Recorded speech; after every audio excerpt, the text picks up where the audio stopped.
Breaking systems में components की identify करने पर इस सेशन में आपका स्वागत है। इस अभ्यास के अंत में आप इसमें सक्षम होंगे किसी व्हीकल में न्यूमेटिक ब्रेक या एयर ब्रेक सिस्टम के कंपोनेंट्स आइडेंटिफाई करना, एयर ब्रेक सिस्टम में शामिल मैकेनिज्म को समझना। आवश्यक टूल्स, इक्विपमेंट और materials. Trainees tool kit, a vehicle with air brake system, cotton waste. Air brake system एक प्रकार का व्हीकल ब्रेक है जो डायफ्राम पर प्रेशर डालने के लिए कंप्रेस्ड एयर का उपयोग करता है, जिससे ब्रेक पैड व्हीकल को स्टॉप करने में सक्षम होता है। एयर ब्रेक्स का उपयोग लार्ज हेवी व्हीकल्स में किया जाता है, विशेष रूप से उन व्हीकल्स में जिनमें मल्टीपल ट्रेलर्स होते हैं जिन्हें ब्रेक सिस्टम से जोड़ा जाना चाहिए, जैसे ट्रक्स, बसेस। एयर कंप्रेसर एक एनर्जी सप्लाई यूनिट है जो मैकेनिकल एनर्जी को न्यूमेटिक एनर्जी में कन्वर्ट करता है। कई एयर बेस्ड सिस्टम्स में हमारे चारों ओर की हवा को अंदर सक किया जाता है और फिर स्ट्रॉन्गर फोर्स से बाहर निकाल दिया जाता है। ये हमें क्लोज्ड सिस्टम में स्टोर करने देता है। इसके बाद आइए रेसिप्रोकेटिंग एयर कंप्रेसर सिस्टम पर चर्चा करें। आमतौर पर कंप्रेस्ड एयर में जाने से पहले आने वाली हवा से डस्ट पार्टिकल्स को हटाने के लिए कंप्रेसर के सामने एक फिल्टर लगाया जाता है।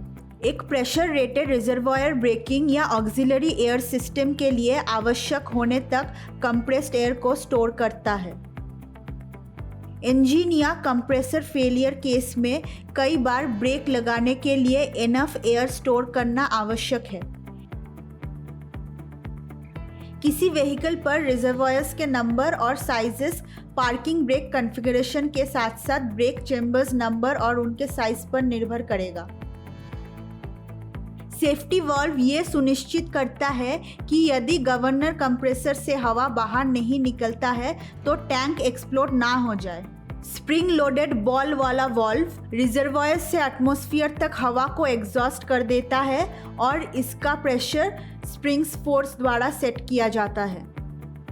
लीवर हवा को हैंड ब्रेक चेंबर में फ्लो करने देता है, जो फिर एक डायफ्राम को मूव करता है।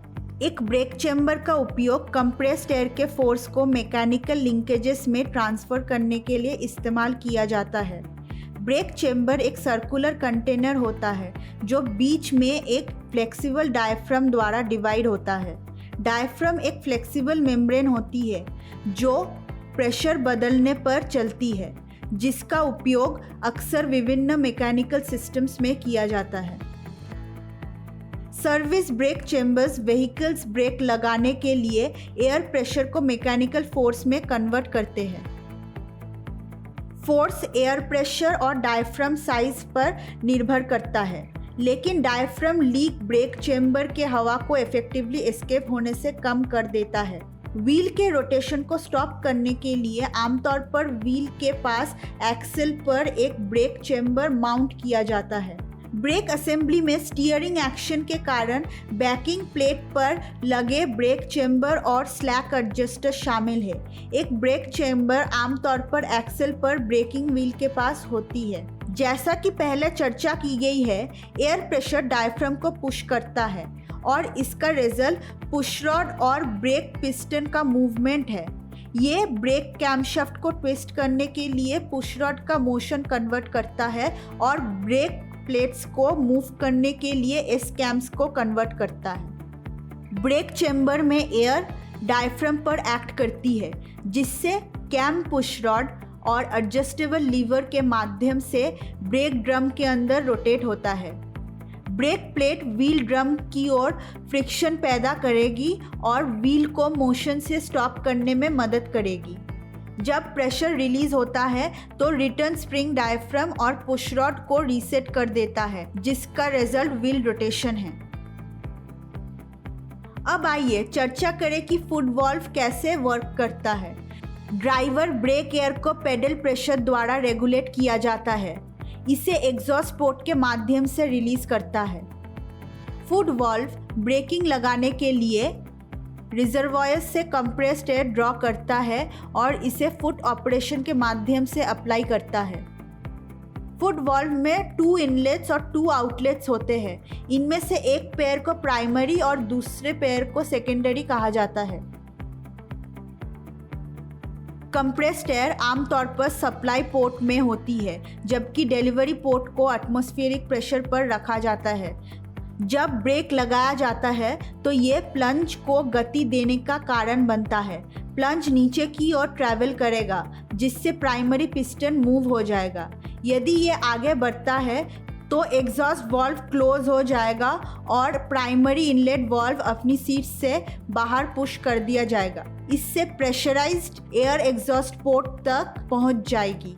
जब प्लंज पर एडिशनल प्रेशर लगाया जाता है तो सेकेंडरी पिस्टन और secondary intake valve seat move हो जाती है, जिससे कंप्रेस्ड एयर को एग्जॉस्ट पोर्ट तक ट्रैवल करने की अनुमति मिलती है।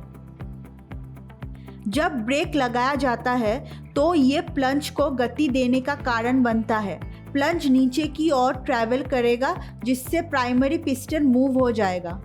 यदि ये आगे बढ़ता है तो एग्जॉस्ट वाल्व क्लोज हो जाएगा और प्राइमरी इनलेट वाल्व अपनी सीट से बाहर पुश कर दिया जाएगा। इससे प्रेशराइज्ड एयर एग्जॉस्ट पोर्ट तक ट्रैवल हो जाएगी।